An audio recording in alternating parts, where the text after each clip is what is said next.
Ravens preseason is just 3 days away, but a lot of football fans, not just Ravens fans, are getting excited for the regular season, not just to watch regular season football, but fantasy football. Barthangelang was in the comment section yesterday, and he asked for the Baltimore Ravens fantasy football players and kind of my opinions on them. I love fantasy football, and I'm about 6 dynasty leagues I'm in. I also do multiple redraft leagues. I've done IDP, I've done Superflex, I've done basically any fantasy football league that you can do. I'm yet to join a Survivor League, though. I am very curious to try that out. So I'm very experienced with fantasy football. Let me know your guys' opinions, your thoughts, because obviously everybody has different opinions. And I'm going to give my thoughts on the Baltimore Ravens skill positions and whether or not I think they're going to be valuable based at their current ADP in fantasy football. I'm using Fantasy Pros as just their rankings just to talk about them, just because I feel like it's the easiest site for me to use to just search it up.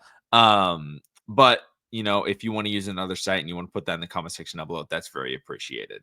And before we get into it, I do want to give a shout out to Thank You Mood, who was the 5,000th subscriber. I put it out on Twitter, forgot to put it in the video. So thank you Mood, for being the 5,000th subscriber. And he actually commented when he did subscribe. So we're getting up there.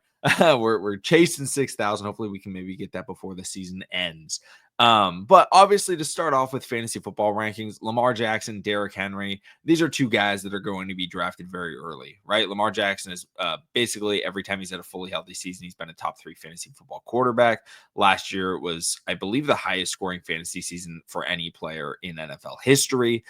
He's a very good option. Everybody knows this. If you believe in drafting quarterback early, Lamar Jackson is a great bet because he brings you the rushing upside. He has the passing touchdowns. If you're in a league that, especially any league that has, points per carry, I'm in a couple of those. He's very valuable, him and Josh Allen. And I know people are throwing Jaden Daniels as, the top 3 quarterbacks for this year. Jalen Hurts is also a good option. If you want to draft quarterback Lamar Jackson, you know what you're getting, right? That's not what you guys are watching this video for. I think he's an obvious guy.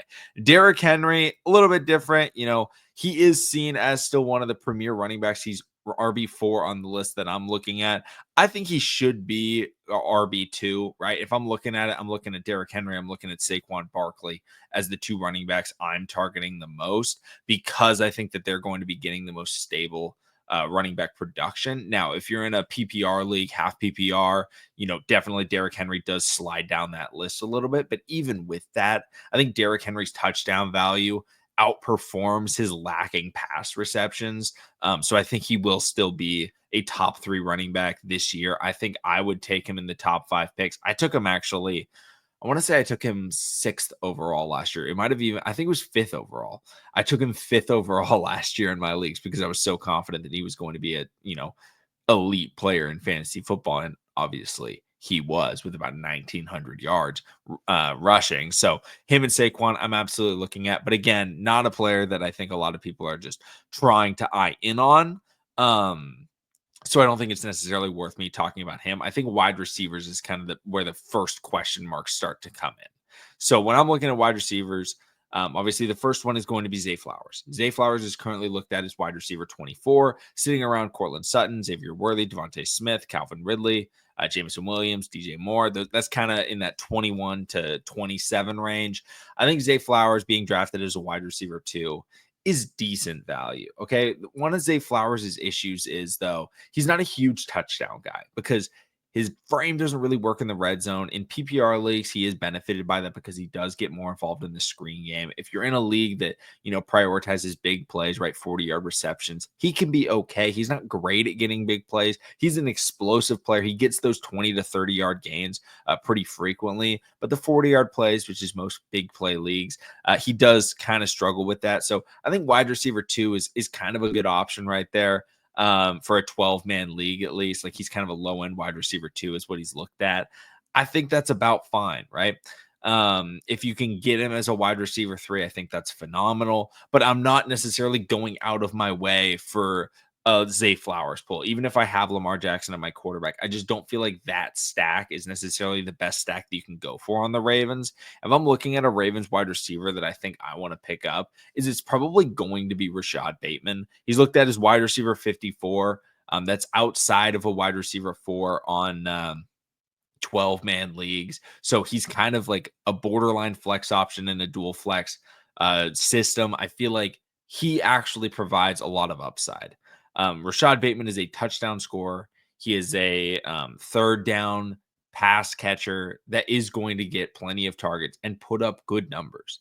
The reason why he has struggled in fantasy football over the last few years is he's struggled with injuries. Last year was kind of his first, like, almost exclusively healthy season, and he had a pretty solid year. I expect him to have a better year this year with just more experience under his belt because, again, he's missed so much time.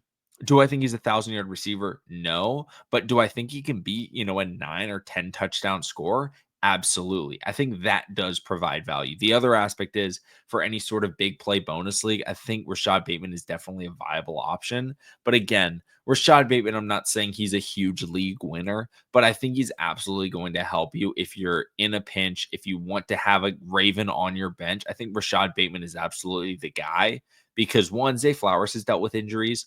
Rashad Bateman has dealt with injuries, but any sort of flex play, when I'm looking at the players around him, I think he's much more consistent than them. You got rookie Matthew Golden, rookie wide receivers are really tough to judge. Keon Coleman was pretty inconsistent last year. Rashid Shaheed, I think he's fine. He's a wide receiver too, but again, he's kind of touchdown dependent, big play dependent. Christian Kirk, also big play dependent in a very difficult to fit into Houston system. Marvin Mims, he's a young player. He's a big play threat. He could be really good this year. But Rashad Bateman, I like his value the most because he is a productive wide receiver. He can absolutely have a game where he has 100 yards and one, maybe even 2 touchdowns. So he can absolutely get you those big time games. And I feel like he does actually have the floor that a lot of these, wide receiver fives aren't necessarily bringing you because they are not getting the target share. They're not getting the snap count. Rashad Bateman gets both of those. I think he's absolutely a viable option to look at. But then moving into the tight ends, Lamar Jackson, Mark Andrews stack has obviously been pretty good over the last few years, especially with Isaiah Likely's injury. Mark Andrews is a touchdown scorer. He's looked at right now as tight end 5. I, however, don't necessarily think Mark Andrews is still at that point where he's in a tier of the super tops, right? I think right now when I'm looking at the best tight ends in the NFL, I honestly think Brock Bowers is in a tier of his own for fantasy football purposes. And then the next tier would be the Kittles, the McBrides, the Laportas. If you want to throw Travis Kelce in there, I wouldn't fault you because he's had that consistency over the last few years, but I wouldn't necessarily throw him in there. So I think Mark Andrews, unfortunately, is kind of in my tier 3 with the Hawkinsons, the Njokus, the Travis Kelce's. Which is still good players, but I'm not going to overdraft him because I feel like, I want to get that stack. I just don't feel like Mark Andrews provides the value that he used to. If you're drafting and, you get to the 6th, 7th round, tight ends are flying off the board, you don't have any of the top tier guys available. Sure, you can go with a Mark Andrews, but I'm not like overly confident that Mark Andrews is going to just be, you know, a consistent number 1 tight end each week because when Isaiah Likely does come back, Mark Andrews will basically become a touchdown dependent tight end, which is what most tight ends are in fantasy football. I'd rather look at other players that I feel like could be more involved in their offense, even if they're going to be, much lower drafted, right? Colston Loveland, he's going into Ben Johnson's system. I feel like he's going to thrive because of what Sam Laporta did as a rookie. I think they're going to be used in similar ways. Caleb Williams is going to try and find his tight end over the middle. He's going to try and find him short. Ben Johnson's going to get creative. I feel like Loveland is a high upside tight end. I also feel like Chiga Okonkwo is another tight end that could be really good in fantasy this year because rookie quarterbacks want to find their tight end. And Cam Ward is a very poised, very calm guy that is going to find his tight end a lot. So I feel like Chiga Okonkwo could actually have a pretty decent season with good upside. Again, not saying that they're going to be tier 1 tight end prospects in fantasy football, but would I rather draft, multiple long shots at tight end because you can just find another one on the waiver, it doesn't work out, or take kind of that tier 2, tier 3 tight end in Mark Andrews? I'd rather go with the long shots. And speaking of long shots, I'm looking at Isaiah Likely. I think he's actually a really good pick this year because right now he's being marked at tight end number 19. That's obviously because of the injury. He's going to miss the first couple of weeks. But when he comes back, Isaiah Likely is one of the best pass catching tight ends in the NFL. And Lamar Jackson has found trust for him. And I feel like the Ravens are going to try to utilize him more than Mark Andrews in the passing game, which can allow for him to become kind of a yardage guy, receptions guy, and a touchdowns guy. He is a high upside player that the Ravens want to get the football in his hands.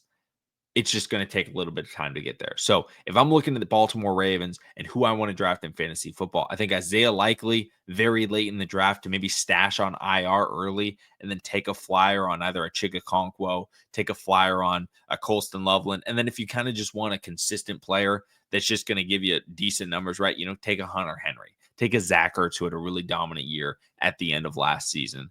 If you really want to, you can believe in Kyle Pitts, because I will say this, I'm going to be drafting him in a couple of leagues, but I don't necessarily recommend it for anybody else. I'm a risk taker. I believe in Kyle Pitts still, I guess. Or at least I believe in Michael Penix. Maybe that's the better way of framing it. But those are kind of the offensive skill positions. Now, in terms of kicker, I don't care who I have a kicker in fantasy football. I'm typically a waiver wire guy. I think if you're drafting a kicker, draft Brandon Aubrey. After that, it basically doesn't matter, because every other kicker is going to be pretty similar in terms of production. But if you want to draft a Ravens kicker, you can try it on Tyler Loop. I don't necessarily, we don't know how good he's going to be, but I like doing kicker based on matchups. So I do waiver wire kicker. When Justin Tucker was in his prime, obviously I would try and get him because I'm a Ravens fan, and Justin Tucker was a very consistent option with the Joe Flacco offenses. But kicker doesn't matter. Defensive side of the ball, though, the Ravens are seen as defense number 3. I think they could be a decent option on defense because they've added the interception ability of Malachi Starks, Jair Alexander, and they've maintained their pass rush that was top 5 in sacks last year. So I do think the Ravens defense and special teams is a viable option, but at the same time, it's not so good that I think it's worth drafting earlier than, second to last or last pick. That's typically what I do. My second to last pick is probably defense. My last pick is usually a kicker. And sometimes if I do the draft early enough, I won't draft either, and I'll just waiver wire the entire thing. But the Ravens, the problem with them is their division puts up points. Yes, they do get to play the Browns a couple of times a year, which does help them, but they have to play the Bengals. They're basically unstartable when they play against the Bengals. They have to play the Steelers, who now have Aaron Rodgers, who's one of the least turnover. He's actually the best turnover controller or mitigator at the quarterback position the NFL's ever seen. So, we're not going to get a lot of turnovers against Pittsburgh. Yes, it will probably be low scoring, but I wouldn't expect turnovers. And then the Ravens just have a difficult schedule. We got to play the Bills week 1. So if you draft them, it's going to be really tough for them to provide for you early. We also play the Rams early. We play the Chiefs early. We play the Lions early. It's just a really difficult schedule for a defense. So I don't necessarily think Ravens defense is worth pulling the trigger on if I'm drafting in fantasy football this year. So I don't think the Ravens are great for fantasy outside of their superstars because their team is so consistent. Lamar's going to get his, Derrick Henry's going to get his, and everybody else is kind of a week to week basis. So drafting guys early that could be decent one week, but bad the next week isn't necessarily worth it when you can find guys in other systems that may be a wide receiver too, but they're consistently involved, right? A T Higgins type, a,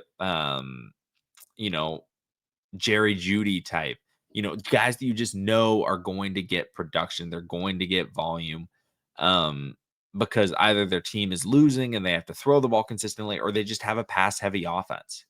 That's what I'm looking for in fantasy football. So let me know in the comment section down below what you guys think, your thought process on what the Ravens should do. And I do apologize. I said it was Barthangelang that asked for this video. This was actually Benjamin Turek, who is in the channel all the time. Barthangelang suggested our topics in the most recent podcast. So I do apologize, Benjamin. This was your suggestion. But thank you so much for watching. Subscribe for more. Let me know your thoughts on the Ravens fantasy football outlook, and I'll see all of you again tomorrow.